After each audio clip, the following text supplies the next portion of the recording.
Como evitar briga entre sócios? Nosso papo de contratualista de hoje é sobre esse tema tão delicado, mas antes de adentrarmos nele, você já sabe. Inscreva-se aqui no canal, curta esse vídeo, deixe seu comentário para eu saber que você está gostando das aulas por aqui e mais do que isso, deixe a sua sugestão de próximo tema para continuarmos nossa conversa. Combinado? Então bora lá. Esse tema, como evitar briga entre sócios, é um tema extremamente delicado. Isso porque, em muitos casos, os sócios não querem fazer o primeiro passo primordial antes de qualquer sociedade, que é colocar no papel, formalizar, alinhar as expectativas, responsabilidades, obrigações, o que se espera daquela sociedade. E para conseguir, ao mínimo, evitar uma briga entre sócios ou, ao menos, reduzir os prejuízos se ela vir a acontecer, primeiro passo sempre, e que a maioria quer pular, mas que a gente precisa colocar no, no ponto-chave, que não tem como começar uma sociedade sem isso, que é colocar no papel.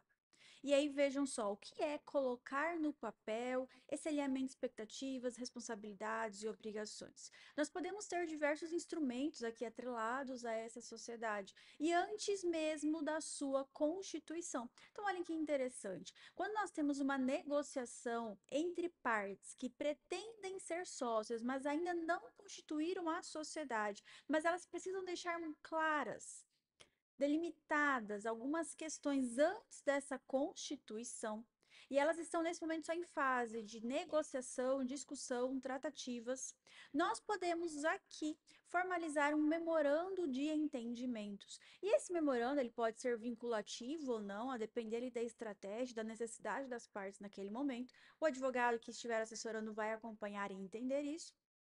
Esse memorando de entendimentos trará os pontos chaves dessa negociação, o que elas esperam, o que elas pretendem, eventuais investimentos prometidos entre elas, responsabilidades, obrigações. E olhem que interessante, esse memorando de entendimentos, ele pode trazer ali certas condições para que então essa sociedade seja constituída. E mais do que isso, questões que devem estar atreladas no contrato social, o acordo de sócios, posteriormente, que a parte depois não pode se recusar a assiná-las.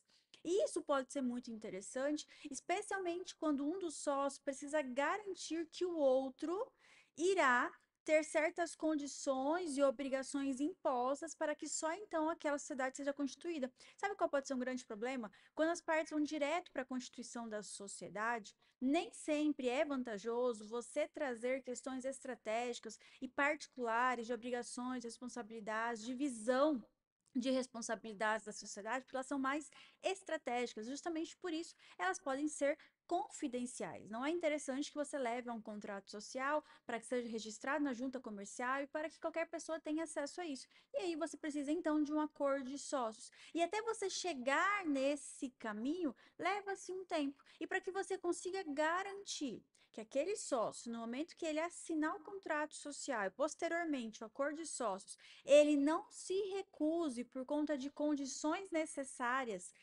para um deles, para, por exemplo, uma transferência de know-how, uma transferência de propriedade, uma imposição de garantia. Então, nós podemos trazer um memorando de entendimentos antes de qualquer coisa para vincular essas partes a alguma questão específica que elas precisam, como um suporte, uma garantia de que, ok, eu posso dar os próximos passos para essa constituição da sociedade, e aí a outra parte não pode se recusar a constituir por conta disso, e assim segue. Se eventualmente ela se recusar, porque isso também pode acontecer, terá uma multa aplicável a isso, terá alguma penalidade aplicável a isso, previsto no instrumento próprio do memorando de entendimentos, quando ele é vinculativo, por exemplo. E uma vez que você sabe muito bem utilizar dos instrumentos a cada etapa, seja da negociação, seja da constituição da sociedade, você consegue aumentar a eficácia dos seus termos e garantir um resultado entre as partes. E, obviamente, não há como evitar 100%, porque não depende de nós, de advogados, não depende de algo delimitado para que as partes não briguem necessariamente. Em algum momento, elas vão ter alguma discussão, em algum momento da rotina, elas podem discordar de alguma questão. E aí surge o acordo de sócios, por exemplo. Isso porque no acordo de sócios nós podemos trazer questões muito mais estratégicas da operação, especialmente há questões, por exemplo, de votos, reuniões, assembleias, depender de qual é o tipo dessa constituição. Mais do que isso, nós podemos trazer regras e delimitações para a entrada de novos sócios, saída de sócios, trazer certos limites para a saída, como, por exemplo, obrigar um dos sócios que irá trazer um know-how ou uma certa garantia de mercado por um determinado período, anos, por exemplo, para que ele não possa sair enquanto não houver uma certa estabilidade na empresa e você traz uma delimitação de anos, meses, períodos, enfim. E tudo isso é importante porque uma vez que você delimita muito bem isso, se eventualmente um dos sócios quiser discutir, se ele não concordar com alguma determinada situação, tudo isso já foi previamente negociado e estipulado entre elas. Isso é muito importante para que no momento que possa vir a surgir uma briga entre os sócios, aquele instrumento servirá para basear a negociação. Servirá como parâmetro até mesmo para uma eventual decisão judicial ou arbitral, a depender de qual será a competência, se uma Câmara de Arbitragem, se o Poder Judiciário. Vejam aqui que essa prevenção por meio do instrumento ajuda a evitar naquilo que é possível, e quando não teve como evitar, uma das partes simplesmente quis prosseguir por um litígio, esse instrumento servirá como base para negociação ou para a resolução daquele litígio. Isso porque quando chega ao judiciário ou quando chega a um árbitro, de qualquer modo, só ali com um contrato social feito na forma padrão da junta comercial, o que é muito utilizado e que infelizmente traz inúmeros prejuízos quando não se adequa à realidade real da operação e dos sócios. Se você só chega com isso, é uma parte acusando a outra, precisando de provas contra a outra, e o juiz vai usar dos parâmetros legais, mas não aqueles necessariamente voltados à negociação verdadeira entre as partes, à realidade daquela operação. Por isso que é tão importante nós instrumentalizarmos cada momento dessa tratativa, dessa negociação. E aqui, para que você grave isso, você consegue utilizar do memorando de entendimento com caráter vinculativo ou não entre as partes para trazer condições, ainda nos momentos da negociação, antes de qualquer constituição da sociedade. Quando eles irão constituir, terá o contrato social, que é o documento principal.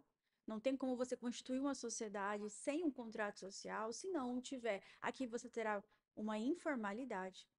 E aí você tem aqui um contrato social onde terão dois ou mais sócios, e aí nesse sentido você precisa delimitar muito bem as responsabilidades, obrigações e expectativas, porque veja, o nosso objetivo aqui é evitar brigas entre os sócios. Então nós precisamos mapear muito bem quais podem ser esses pontos de desequilíbrio na sociedade, trazer condições para votos, trazer aqui, e aqui é um ponto muito legal que você pode definir desde já no instrumento que eu indico que seja por acordo de sócio, não no contrato social, mas delimitar quando você tem dois ou mais sócios, qual é a responsabilidade de cada um e setores da operação que cada um é responsável. Então, por exemplo, naquele setor, quem é responsável pela decisão é o sócio X, não o sócio YZ, não, é o sócio X, porque ele que tem o know-how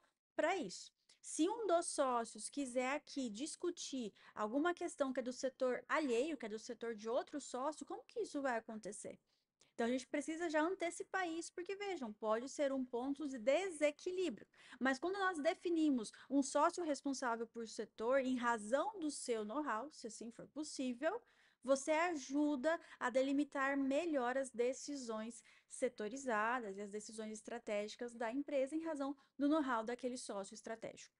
Mais do que isso, você usou do memorando de entendimentos na fase de tratativas, para que houvesse uma segurança para um dos sócios ou para ambos sobre condições importantes para só então constituir essa sociedade. No meio da Constituição, houve o contrato social, ou estatuto social, quando nós tivermos uma associação, mas aqui no caso nós estaremos falando de contrato social por conta da característica dos sócios. Uma vez que você traz aqui no contrato social, que ele pode sim passar ali por uma questão mais padronizada frente à junta comercial, mas você sempre precisará revisar para adequar as cláusulas à realidade da operação. Então, por exemplo, nem sempre os sócios integralizam as cotas no momento da assinatura, no momento da constituição. Nem sempre aquela divisão das cotas é igualitária.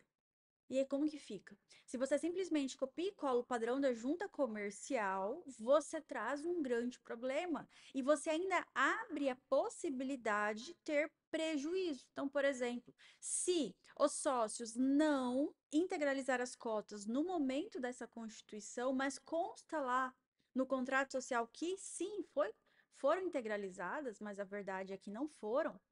Vejam que é uma questão que poderia ser, inclusive, motivo de exclusão desse sócio da sociedade, sem precisar ir para o Poder Judiciário, se estivesse muito bem delimitado isso no contrato social.